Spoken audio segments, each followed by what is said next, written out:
નમસ્કાર મિત્રો, કેમ છો બધા? આઈ હોપ કે મજામાં હશો. હું છું doctor Rupesh N Nakar, assistant professor Sheth PT arts and science college Godhra. મિત્રો, આપણે અગાઉના જે લેક્ચર્સ જોયા હતા એમાં ખાસ કરીને મેં ફિઝિયોલોજીના વિડીયોઝ બનાવ્યા હતા, પણ આજે હું ઇકોલોજી વિશે આ વિડીયો લઈને આવ્યો છું. ત્યારે આપ જાણો છો તેમ ઇકોલોજી એ બીએસસી સેમ 1માં શ્રી ગોવિંદ ગુરુ યુનિવર્સિટીમાં ખૂબ જ એક અગત્યના યુનિટ તરીકે આવેલું છે. અને આ લેક્ચર એવું છે કે જેમાં ઇકોલોજી શું છે, એની અંદર કેવા કેવા પ્રિન્સિપલ્સ આવે છે, એનું ઇન્ટ્રોડક્શન ખાસ એટલે કે એનો પરિચય, એના સ્કોપ્સ એટલે એનું ક્ષેત્ર, અને એમાં કઈ કઈ શાખાઓ કે બ્રાન્ચીસ આવેલી છે એના વિશે આપણે ચર્ચા કરીશું. તો મિત્રો, આ ટોપિક માત્ર શ્રી ગોવિંદ ગુરુ યુનિવર્સિટીમાં જ આવેલો છે એવું નથી. લગભગ જે દરેક યુનિવર્સિટી કે જ્યાં બોટની ભણાવાય છે એવી કોઈ પણ યુનિવર્સિટીના યુજી અને પીજીના સિલેબસમાં ઇકોલોજી 101% આવતું જ હોય છે. તો આખો વિડીયો ખૂબ જ ઇન્ટરેસ્ટિંગ છે, ખૂબ જ શાંતિથી જોજો.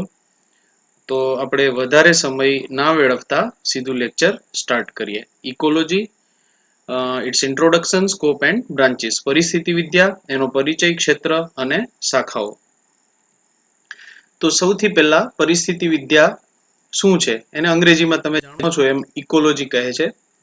તો સજીવો અને તેની આજુબાજુના પર્યાવરણની આંતરક્રિયાના અભ્યાસને પરિસ્થિતિ વિદ્યા તરીકે ઓળખવામાં આવે છે. સજીવો તમે જાણો છો એ રીતે સજીવોમાં વનસ્પતિઓ હોય, પ્રાણીઓ હોય, માઇક્રો ઓર્ગેનિઝમ્સ હોય, અને એની આજુબાજુનું જે પર્યાવરણ છે એની વચ્ચેનું જે ઇન્ટરેક્શન કે આંતરક્રિયા છે એનો જે અભ્યાસ કરવાની જીવ વિજ્ઞાનની શાખા છે એને આપણે ઇકોલોજી કે પરિસ્થિતિ વિદ્યા તરીકે ઓળખીએ છીએ.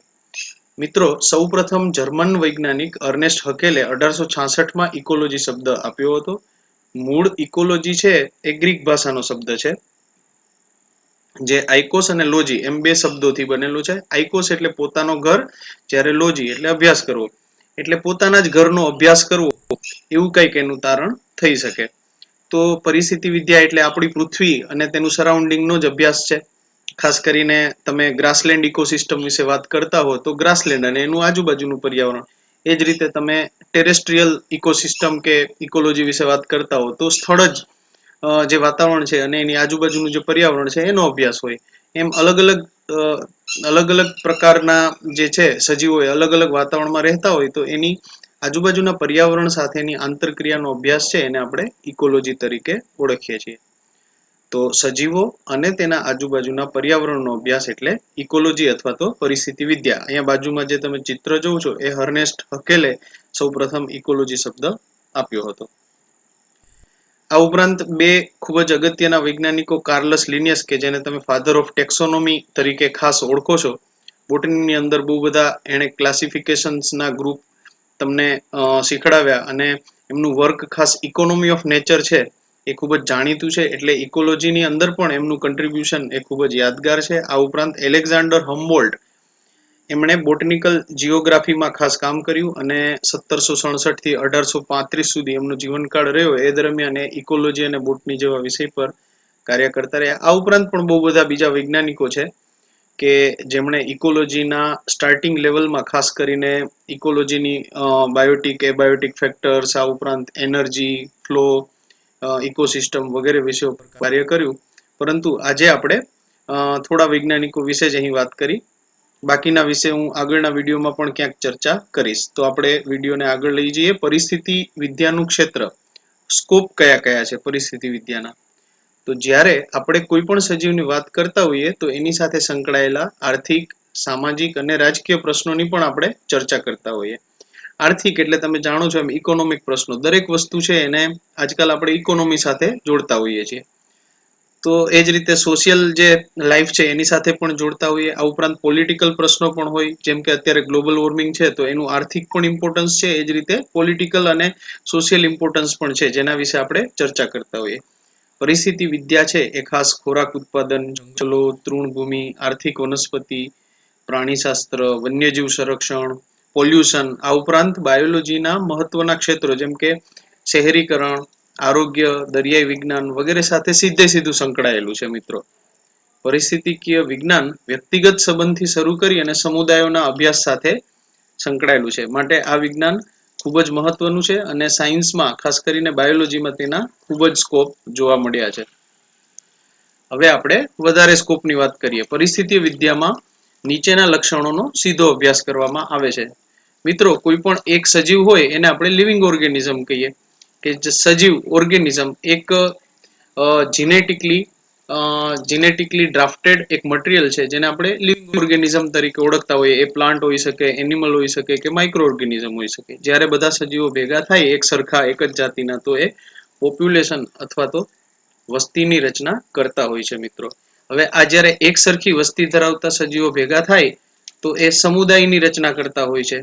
તે જ રીતે એક સરખા સમુદાય જ્યારે ભેગા થાય તો એ ભેગા મળી અને એક સુંદર ઇકોસિસ્ટમ કે નિવસન તંત્રની રચના કરતા હોય છે. જ્યારે એક સરખા નિવસન તંત્ર બધા ભેગા થાય તો એ મળી અને બાયોમ કે જૈવ વિસ્તારની રચના કરતા હોય. જ્યારે એક સરખા બાયોમ ભેગા થાય તો અંતે જૈવ ભૂગોળ કે બાયોસ્ફિયરની રચના કરતા હોય છે મિત્રો. તો આ ખાસ સમજજો, ખૂબ જ ઉપયોગી છે. અહીં આપણે દરેકનો અભ્યાસ ઇકોલોજીમાં કરવામાં આવે છે. એમાં સજીવ હોય કે પોપ્યુલેશન હોય કે કોમ્યુનિટી હોય કે ઇકોસિસ્ટમ હોય કે બાયોમ હોય કે બાયોસ્ફિયર, એ દરેકનો એક યા બીજી રીતે અભ્યાસ પરિસ્થિતિકીય વિદ્યામાં આપણે કરતા હોઈએ છીએ. વધારે સ્કોપની વાત કરીએ તો પરિસ્થિતિ વિદ્યા એ એવી શાખા છે કે જેની અંદર સજીવો, સમુદાયો અને તેની આજુબાજુના પર્યાવરણ સાથેના સંબંધોનો અભ્યાસ આપણે કરતા હોઈએ છીએ. ઘણા વૈજ્ઞાનિકો તેને કુદરતી રચના અને કાર્યના વિજ્ઞાન તરીકે પણ ઓળખે છે. એટલે કે study of structure and function of nature is also known as ecology. અમુક વૈજ્ઞાનિકો એને એ રીતે પણ વ્યાખ્યા આપવાની કોશિશ કરી છે, જેમાં વનસ્પતિઓ, પ્રાણીઓ, સમુદાયો ઉપરાંત ઉર્જાના સ્તરો અને તેના રૂપાંતરણોનો પણ અભ્યાસ કરવામાં આવે છે. કુદરતના વિવિધ ચક્રો કે જેને જૈવ રાસાયણિક ચક્રો કે ભૂજૈવ રાસાયણિક ચક્રો તરીકે ઓળખવામાં આવે છે, જેને અંગ્રેજીમાં બાયોજીઓકેમિકલ સાયકલ્સ પણ કહે છે, જેમાં કાર્બન ચક્ર, નાઇટ્રોજન ચક્ર, ફોસ્ફરસ ચક્ર, આ ઉપરાંત દ્રવ્યોની આપલેનો અભ્યાસ કરવામાં આવે છે. એ પણ પરિસ્થિતિ વિદ્યાના ક્ષેત્રમાં જ એક ટોપિક તરીકે આપણે ભણતા હોઈએ છીએ. ખાસ કરીને જીવોના રહેઠાણ અને તેના અનુસંધાને તેના જીવન ચક્રો સમજવા, તેમની આહાર શૃંખલા સમજવી, આહાર ઝાડ સમજવા, આવા બધા જ અભિગમોનો અભ્યાસ પરિસ્થિતિ વિદ્યામાં કરવામાં આવતો હોય છે મિત્રો. આપણે પ્રકાશ સંશ્લેષણ સમજીએ ત્યારે માત્ર આપણે એક જ વનસ્પતિ માટે અભ્યાસ કરતા નથી. કોષની અંદર કેવી પ્રક્રિયા થાય છે એ આપણે સમજતા હોઈએ છીએ, જે સર્વસામાન્ય નિયમ છે. પરિસ્થિતિકીય વિદ્યાના અભ્યાસમાં પણ આવું જ છે. જ્યારે આપણે ઇકોલોજીની કે ઇકોસિસ્ટમની વાત કરતા હોઈએ તો આખી સિસ્ટમને આપણે ધ્યાનમાં લઈએ છીએ અને એ સિસ્ટમ અને તેના આજુબાજુના જૈવિક, અજૈવિક પરિબળો, એનું પર્યાવરણ વગેરેનો અભ્યાસ આપણે કરતા હોઈએ છીએ. હવે થોડા અગત્યના શબ્દો પણ આપણે જોઈ લઈએ મિત્રો. ટ્રોફિક લેવલ કે ઉર્જા સ્તરો આપણે કોને કહીશું? તો આહાર શૃંખલામાં દરેક સ્તર પર ઉર્જાનું એક જગ્યાએથી બીજી જગ્યા પર અથવા તો બીજા સજીવોમાં એ ટ્રાન્સફર થાય છે, જેને આપણે ટ્રોફિક લેવલ કે ઉર્જા સ્તર કહીએ છીએ. દરેક ટ્રોફિક લેવલ પર 10% જેટલી ઉર્જાનો વ્યય થતો હોય છે મિત્રો. આ ખૂબ જ સમજવા જેવી વ્યાખ્યા છે. જેવી રીતે પ્રોડ્યુસર છે, જેને આપણે વનસ્પતિઓ કહીએ છીએ, જે ખોરાકના ઉત્પાદન સાથે સંકળાયેલી છે. વનસ્પતિ સૂર્યપ્રકાશની હાજરીમાં પાણી અને કાર્બન ડાયોક્સાઇડનો ઉપયોગ કરી પોતાનો ખોરાક પોતે બનાવે, આપ સૌ જાણો છો. એટલે વનસ્પતિ જે છે એને આપણે ઉત્પાદકો કહીએ છીએ, પરંતુ તેને ઉપયોગ કરનારા છે એ બધા ઉપભોક્તાઓ કે કન્ઝ્યુમર્સ છે.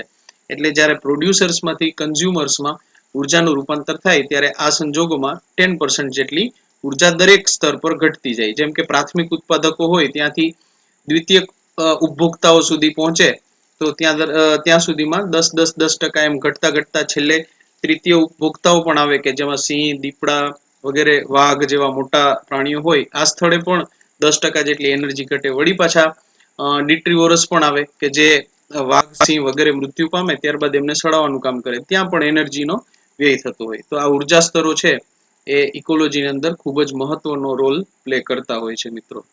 હવે આપણે વાત કરીએ આહાર શૃંખલાની, જેને અંગ્રેજીમાં ફૂડ ચેઇન કહે છે. સજીવો ખોરાક માટે એકબીજા સજીવ પર આધાર રાખતા હોય છે, જેમાં નાના સજીવો પર મોટા સજીવો, મોટા સજીવો પર એનાથી મોટા સજીવો, એમ એકબીજા પર આધાર રાખતા હોય છે. પરંતુ સૌથી અગત્યનો સ્ત્રોત સૂર્ય છે. સૂર્ય પર વનસ્પતિ આધાર રાખે છે અને વનસ્પતિ પર પ્રાણીઓ રાખે છે. આ પ્રકારના સંબંધને ઇકોલોજીમાં આપણે આહાર શૃંખલા તરીકે ઓળખતા હોઈએ છીએ. હવે વાત કરીએ આહાર જાળની, જેને ફૂડ વેબ તરીકે આપણે ઓળખીએ છીએ. સજીવોના ખોરાક સંબંધો સીધા સીધા જોવા ન મળતા વચ્ચે અન્ય સજીવો પણ ભાગ લેતા શૃંખલા થોડી કોમ્પ્લિકેટેડ કે જાળામય બને છે, જેને આહાર જાળ કહે છે. દાખલા તરીકે ઘાસ ખાનારા જે પ્રાણીઓ છે એ ઘાસ ખાઈ અને જતા રહે છે, પરંતુ વચ્ચે એવા પણ માંસાહારી પ્રાણીઓ હોય છે જે માંસાહારી હોવા છતાં પણ ઘાસ ખાતા હોય છે. તો આ શૃંખલા સીધી સળંગ ન જળવાતા વચ્ચે વચ્ચે ક્યાંક ફાટા પણ પડે છે.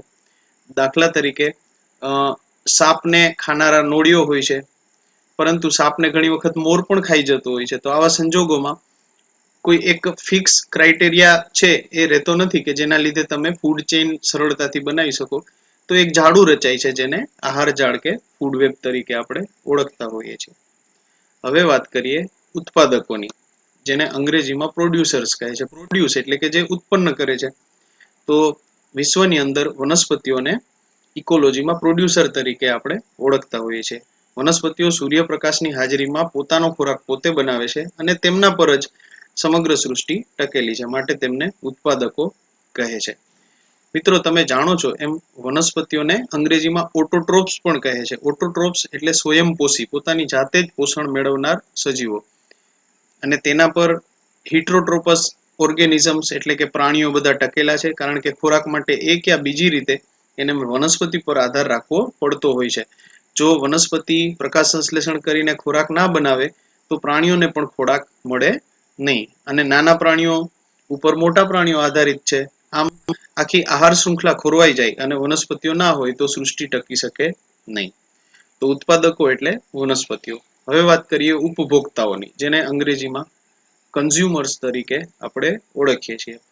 મિત્રો, તમે જાણો છો એ રીતે પ્રાણીઓ ખોરાક માટે વનસ્પતિ પર આધાર રાખે છે, તેમને ઉપભોક્તાઓ કહે છે.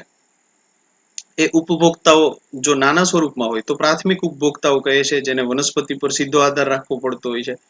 હવે વનસ્પતિને ખાનારા નાના સજીવો પર મોટા પ્રાણીઓ આધાર રાખતા હોય છે, જે દ્વિતીય ઉપભોક્તાઓ તરીકે ઓળખાય છે. હવે આ દ્વિતીય ઉપભોક્તાઓ જેવા કે હરણ, એના સિવાય બીજા એના જેવા અન્ય સજીવો, ઘેટા, બકરા વગેરે પર મોટા સજીવો જેવા કે સિંહ, વાઘ, દીપડા વગેરે આધાર રાખતા હોય છે, તેને તૃતીય ક્રમના ઉપભોક્તાઓ તરીકે આપણે ઓળખીએ છીએ.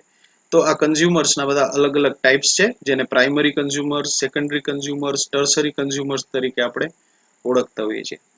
મિત્રો, ત્યારબાદ આગળની જે વ્યાખ્યા છે એ છે વિઘટકો. તો વિઘટકો એટલે સૂક્ષ્મ જીવાણુઓ કે જે મોટા પ્રાણીઓ મૃત્યુ પામે ત્યારબાદ એમને સડાવી નાખી અને જમીનમાં ભેળવી દેવાનું કાર્ય કરે છે, જેને અંગ્રેજીમાં ડીકમ્પોઝર તરીકે આપણે ઓળખતા હોઈએ છીએ. આ ડીકમ્પોઝ એટલે કે કમ્પોઝિંગ, એમને સડાવી અને એમનું ખાતર બનાવી નાખવાનું કામ એ કરતા હોય છે, જેને ગુજરાતીમાં વિઘટકો તરીકે ઓળખવામાં આવે છે. મિત્રો, તો આ વ્યાખ્યાઓ તમે સમજી જશો તો તમને ખૂબ જ સરળતાથી ઇકોલોજીમાં જાણવાની અને શીખવાની પણ ઈચ્છા થશે. તો હવે આગળ વધીએ મિત્રો.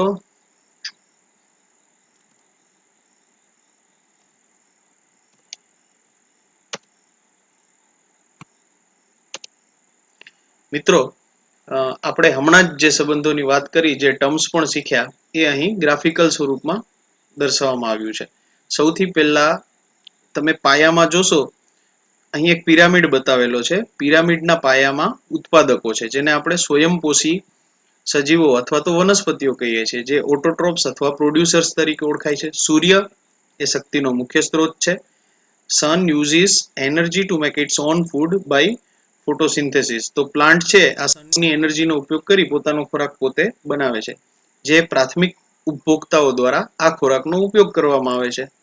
આ પ્રાથમિક ઉપભોક્તાઓ જે છે એ દ્વિતીય ઉપભોક્તાઓનો ખોરાક હોય છે, અને દ્વિતીય ઉપભોક્તાઓ જે છે એ તૃતીય ઉપભોક્તાઓનો ખોરાક હોય છે. આમ તમે પિરામિડ જોશો તો ઉપરની તરફ જતા જતા એ સાંકડો થતો જાય છે, અને ઉપર જે તૃતીય ઉપભોક્તાઓ છે એની સંખ્યા ખૂબ જ ઓછી હોય છે. દ્વિતીય ઉપભોક્તાઓની સંખ્યા થોડી એનાથી વધારે, જ્યારે પ્રાથમિક ઉપભોક્તાઓ એ થોડા વધુ અને ઉત્પાદકો સૌથી વધુ હોય છે. આમ આખો પિરામિડ જેવો શેપ છે એ સંબંધોનો રચાય છે, જેને ઇકોલોજીકલ પિરામિડ તરીકે પણ ઓળખવામાં આવે છે. મિત્રો, હવે પિરામિડમાં બે વસ્તુ છે. એક ઉત્પાદકો એ તળિયામાં છે, જે પોતાનો ખોરાક પોતે બનાવે છે, અને ઉપર તમે જશો એમ બધા હિટ્રોટ્રોપ્સ કે પરપોષી સજીવો છે, જે પોતાનો ખોરાક પોતે બનાવી શકતા નથી.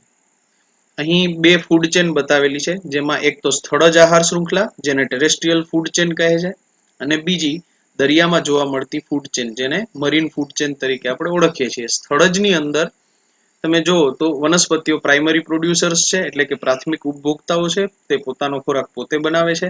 તેના પર આધાર રાખે છે હર્બીવોરસ, એટલે કે તૃણાહારી જે પ્રાણીઓ છે એને આપણે હર્બીવોરસ તરીકે ઓળખીએ છીએ.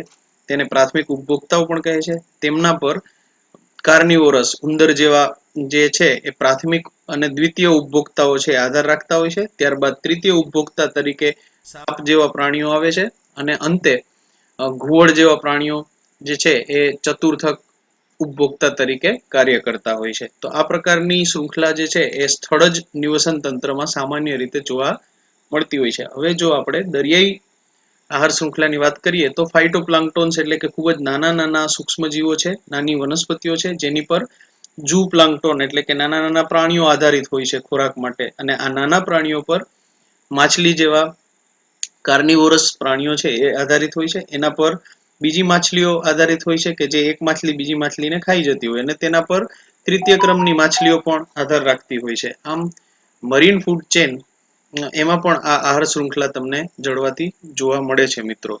તો આશા છે કે તમને આ ચાર્ટ દ્વારા સરળતાથી સમજાયું હશે. જ્યારે તમને એક્ઝામમાં આવો કોઈ પ્રશ્ન પૂછાય તો ચાર્ટ અને ડાયાગ્રામ બાયોલોજીમાં દોરશો એટલા તમને ખૂબ જ સારા માર્ક્સ પરીક્ષક દ્વારા મળશે. તો બાયોલોજીના વિદ્યાર્થીઓએ આકૃતિ દોરવી એ હંમેશા મસ્ટ હોય છે. મારી દ્રષ્ટિએ જે આકૃતિ દોરીને સમજાવે એ વિદ્યાર્થીના ખૂબ જ સારા માર્ક્સ આવતા હોય છે મિત્રો. હવે પરિસ્થિતિ વિદ્યા આપણે શા માટે ભણવી જોઈએ? What are the main objectives of ecology? તો અહીં થોડા મેં બતાવેલા છે. સજીવોમાં વનસ્પતિઓ, પ્રાણીઓ, સૂક્ષ્મજીવો અને એમના પર્યાવરણનો અભ્યાસ કરવા માટે. બીજો મુદ્દો, આજુબાજુના જૈવિક પરિબળો અને અજૈવિક પરિબળો સમજવા ખૂબ જ જરૂરી છે. તો એટલા માટે પણ આપણે પરિસ્થિતિ વિદ્યા સમજવી જોઈએ. સૌથી અગત્યનો મુદ્દો આજકાલ પ્રદૂષણની વાત આપણે કરતા હોઈએ છીએ. એ એર પોલ્યુશન હોય, સોઇલ પોલ્યુશન હોય કે વોટર પોલ્યુશન, આ બધી જ અસરો ઘટાડવા માટે ઇકોલોજીકલ મેનેજમેન્ટ કે પરિસ્થિતિકીય મેનેજમેન્ટ કરવું ખૂબ જ જરૂરી છે. એટલા માટે પણ આપણને ઇકોલોજીનું નોલેજ હોવું જોઈએ. જંગલોને કપાતા અટકાવવા એ પણ એક આપણો મહત્વનો ધ્યેય છે, અને તેના સંરક્ષણ માટેના જે પ્રયાસો છે એમાં પણ યોજના ઘડવા માટે ઇકોલોજી ખૂબ જ ઉપયોગી છે. રસાયણો, ન્યુક્લિયર તેમજ રેડિયોએક્ટિવ તત્વોનો નિયંત્રિત ઉપયોગ થાય આ માટેની પદ્ધતિઓ વિકસાવવાની વાત આવે તો એના સંશોધન માટે પણ ઇકોલોજીનું નોલેજ ખૂબ જ જરૂરી છે.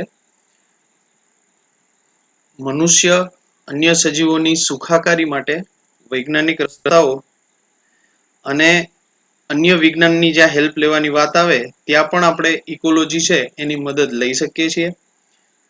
ઇકોલોજી એ માત્ર એકલું વિજ્ઞાન નથી, પરંતુ બીજા વિજ્ઞાન સાથે મળીને પણ ઇન્ટરડિસિપ્લિનરી રિસર્ચ માટેની બહુ બધી શાખાઓ એ આપણને આપે છે. જેમ કે રસાયણ વિજ્ઞાન, ભૌતિક વિજ્ઞાન, ગણિત, આંકડાશાસ્ત્ર, બાયોટેકનોલોજી, બાયોઇન્ફોર્મેટિક્સ જેવા બહુ બધા વિષયો સાથે સમન્વય સાધીને વિવિધ નિયમો બનાવવા માટે, વિવિધ સાયન્સના સિદ્ધાંતો અને પ્રિન્સિપલ બનાવવા માટે ઇકોલોજી એ ખૂબ જ ઉપયોગી માધ્યમ સાબિત થયું છે મિત્રો. તો ઇકોલોજીના આ બધા જ હેતુઓ છે. તમને કોઈ એવું પૂછે કે આપણે શા માટે ઇકોલોજી સ્ટડી કરવું જોઈએ, તો આ બધા હેતુઓ વિશે તમે સમજાવી શકો. હવે આપણે વાત કરીએ પરિસ્થિતિ વિદ્યાની શાખાઓ, જેને અંગ્રેજીમાં બ્રાન્ચીસ ઓફ ઇકોલોજી તરીકે ઓળખવામાં આવે છે. મિત્રો, ઇકોલોજી એક એવું વિજ્ઞાન છે કે જેમાં ઘણી બધી વિજ્ઞાનની શાખાઓનો સમન્વય આપણે કરી શકીએ. બધા વૈજ્ઞાનિકો અલગ અલગ રીતે ઇકોલોજીની શાખાઓ દર્શાવતા હોય છે, જેમાં plant ecology, animal ecology, microbial ecology, insect ecology એ સજીવોના આધારે પ્રકાર પડે છે. જ્યારે ઇકોસિસ્ટમની આપણે વાત કરતા હોઈએ તો ડેઝર્ટ ઇકોલોજી એટલે કે રણ વિસ્તારની પરિસ્થિતિનો અભ્યાસ ડેઝર્ટ ઇકોલોજીમાં કરતા હોય છે. એ જ રીતે ગ્રાસલેન્ડ ઇકોલોજી જે છે એ ગ્રાસ અને ઘાસ રિલેટેડ જે પણ ગ્રાસલેન્ડ્સ બધા છે જેને વીડી તરીકે આપણે ઓળખતા હોઈએ છીએ, એ ગ્રાસલેન્ડ ઇકોલોજીમાં એમનો અભ્યાસ કરવામાં આવે છે. તે જ રીતે દરિયાની પરિસ્થિતિ વિદ્યા સમજવા માટે મરીન ઇકોલોજીનો અભ્યાસ કરવામાં આવે છે. જો આપણે જંગલની વાત કરીએ તો ફોરેસ્ટ ઇકોલોજી એટલે કે જંગલની પરિસ્થિતિ વિદ્યા એ પણ એક અલગ વિજ્ઞાન છે.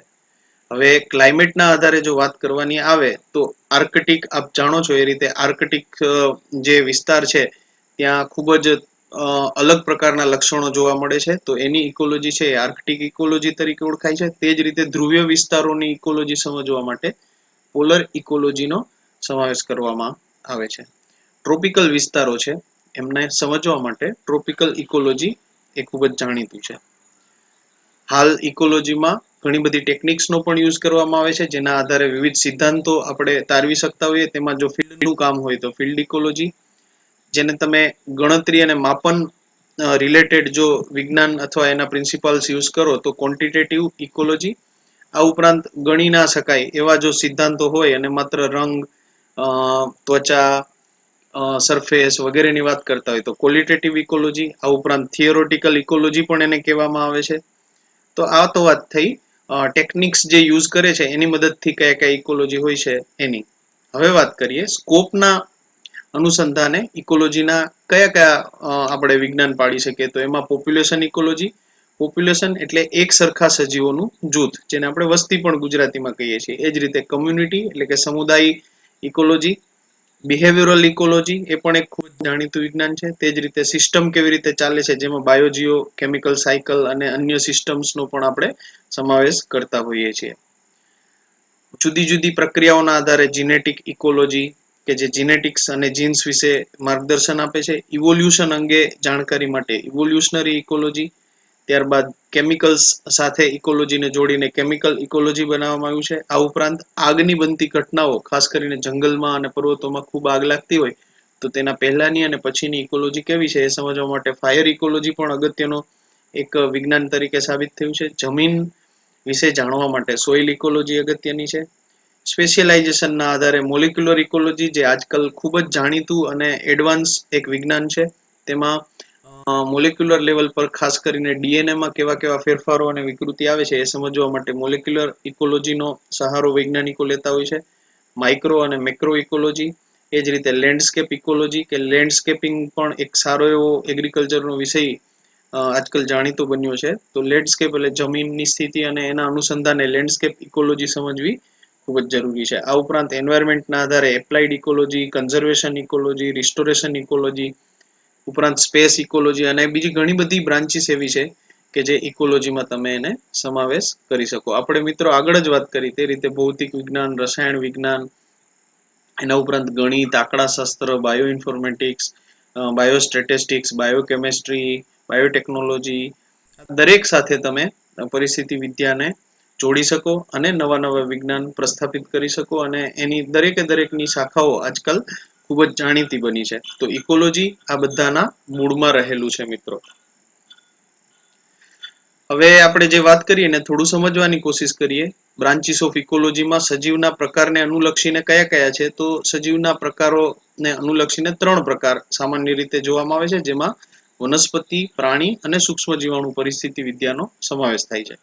વનસ્પતિ પરિસ્થિતિ વિદ્યામાં જાતિ સાથે સંકળાયેલા પરિબળો જેમ કે પાણી, તાપમાન, પ્રકાશ, નિવાસસ્થાન વગેરેનો અભ્યાસ થાય છે. પરંતુ અહીં યાદ રાખજો મિત્રો કે અહીં વનસ્પતિની પરિસ્થિતિ વિદ્યાનો આપણે અભ્યાસ કરતા હોઈએ છીએ. તે જ રીતે પ્રાણી પરિસ્થિતિ વિદ્યામાં પ્રાણીઓ અને તેની આજુબાજુના વાતાવરણ સાથેના સંબંધો, પ્રચલન, અનુકૂલનો, પ્રાણીઓની શરીર રચના વગેરેનો અભ્યાસ કરતા હોઈએ છીએ. પરંતુ અહીં મધ્યમાં પ્રાણીઓ રહેલા હોય છે. તે જ રીતે સૂક્ષ્મ જીવાણુ પરિસ્થિતિ વિદ્યામાં બેક્ટેરિયા, તેની આજુબાજુના પરિબળો, તેમની સાથે સંકળાયેલા પરિબળોનો આપણે અભ્યાસ કરતા હોઈએ છીએ. હવે આપણે સ્વપરિસ્થિતિ વિદ્યા અને સમુદાય પરિસ્થિતિ વિદ્યાની વાત કરીએ, જેને અંગ્રેજીમાં ઓટ ઇકોલોજી અને સીન ઇકોલોજી તરીકે ઓળખીએ છીએ. તો અભ્યાસને અનુલક્ષીને સામાન્ય રીતે પરિસ્થિતિ વિદ્યાની મુખ્ય 2 શાખાઓ હોય છે, જેમાં ઓટ ઇકોલોજી અને સીન ઇકોલોજી એટલે કે સ્વપરિસ્થિતિ વિદ્યા અને સમુદાય પરિસ્થિતિ વિદ્યાનો સમાવેશ કરવામાં આવે છે. સ્વ એટલે પોતાનું, એક જ સજીવના લક્ષણો, તેના રચના, તેના કાર્યો અને અન્ય સજીવો સાથેના તેના કેવા સંબંધો છે તેનો અભ્યાસ જો કરવાની વાત આવે તો એને સ્વપરિસ્થિતિ વિદ્યા કહે છે. અને જો આ અભ્યાસ છે એ સમુદાયમાં હોય એટલે કે એક સરખા સજીવોના સમુદાયના લક્ષણો, તેની રચના, કાર્યો ઉપરાંત બીજા સમુદાયો સાથે તેમના કેવા સંબંધ છે, જો આ અભ્યાસ કરવામાં આવે તો એને સીન ઇકોલોજી તરીકે અથવા તો સામુદાયિક પરિસ્થિતિ વિદ્યા તરીકે આપણે ઓળખીએ છીએ. એટલે ઓટ ઇકોલોજી અને સીન ઇકોલોજી. ઓટ ઇકોલોજી એટલે એક જ સજીવનો અભ્યાસ, સીન ઇકોલોજી એટલે સમુદાયનો અભ્યાસ. હવે રહેઠાણને અનુલક્ષીને કઈ કઈ શાખાઓ છે એ અંગે વાત કરીએ તો રહેઠાણને અનુલક્ષીને પરિસ્થિતિકીય વિદ્યામાં દરિયાઈ પરિસ્થિતિ વિદ્યા, જેમાં ખાસ દરિયામાં રહેતા સજીવો, એમની આજુબાજુના પર્યાવરણ વગેરેનો અભ્યાસ કરવામાં આવે છે. લિમ્નોલોજી એટલે કે મીઠા પાણીમાં રહેતા સજીવો અને એનો અભ્યાસ જે છે એની જીવવિજ્ઞાનની શાખા છે એને લિમ્નોલોજી તરીકે આપણે ઓળખીએ છીએ. સ્થળજ પરિસ્થિતિ વિદ્યા, જેને અંગ્રેજીમાં ટેરેસ્ટ્રીયલ ઇકોલોજી કહેવામાં આવે છે, તો જમીન પર વસવાટ કરતા સજીવો હોય અને તેમના પર્યાવરણનો કેવી તેના પર અસર છે, આ બધો જ અભ્યાસ સ્થળજ પરિસ્થિતિ વિદ્યામાં આપણે કરતા હોઈએ છીએ. હવે જો આપણે સ્પેસની વાત કરીએ તો સ્પેસમાં વસતા ગ્રહો, ઉપગ્રહો, ત્યાંની જમીન, ત્યાંના જૈવિક અને અજૈવિક પરિબળો, આ બધાનો અભ્યાસ સ્પેસ પરિસ્થિતિ વિદ્યામાં કરવામાં આવે છે. મિત્રો, આપ ખાસ જાણો છો એ રીતે નાસા, ત્યારબાદ ઈસરો, આવી બધી જે સંસ્થાઓ છે એ સ્પેસ અંગેના બહુ બધા સંશોધન કરતા હોય છે. તો એ સ્પેસ ઇકોલોજી પણ એક અગત્યના વિજ્ઞાન તરીકે આજકાલ પ્રસ્થાપિત થયું છે. બીજી અગત્યની અન્ય શાખાઓમાં ભૌગોલિક પરિસ્થિતિ વિદ્યા, જેમાં દુનિયાના દેશોના વિસ્તારો, ત્યાંનું વાતાવરણ, રહેણી કરણી વગેરે પર ભૌગોલિક વિસ્તારની અસરો કેવી કેવી થાય છે તેનો અભ્યાસ કરવામાં આવતો હોય છે, જેને આપણે ભૌગોલિક પરિસ્થિતિ વિદ્યા તરીકે ઓળખતા હોય છે. જો આપણે એક કોષની વાત કરીએ તો કોષ વિદ્યા દ્વારા સજીવોને થતું દૈહિક નુકસાન એ નિવારણ કરી શકે, અને આવી જે શાખા છે જેને આપણે કોષીય પરિસ્થિતિ વિદ્યા તરીકે ઓળખતા હોય છે. હવે જો આ અભ્યાસ જનીન વિદ્યા અને ડીએનએ નો ઉપયોગ કરીને આપણે કરીએ અને તેમાં પણ ખાસ કરીને વિકૃતિ અને અન્ય લક્ષણોની ક્ષતિઓ જો નિવારી શકે તો આવી જે પરિસ્થિતિ વિદ્યાની શાખા છે તેને જનીન પરિસ્થિતિ વિદ્યા તરીકે ઓળખવામાં આવે છે. મિત્રો, આ ઉપરાંત એપ્લાઇડ ઇકોલોજી પણ એક ખૂબ જ જાણીતું વિજ્ઞાન છે, જેમાં plant breeding, horticulture, floriculture, tissue culture, ઊંચી જાતોનું ઉત્પાદન, મધ ઉછેર, મત્સ્ય ઉછેર વગેરે જેવા અલગ અલગ વિષયો એ એપ્લાઇડ ઇકોલોજીની અંદર તમે અભ્યાસ કરી શકો છો. મિત્રો, આપણે ઇકોલોજીના સ્કોપ, એની બ્રાન્ચીસ, એનું ઇન્ટ્રોડક્શન, એની થોડી હિસ્ટ્રી, આ બધું જ જોયું.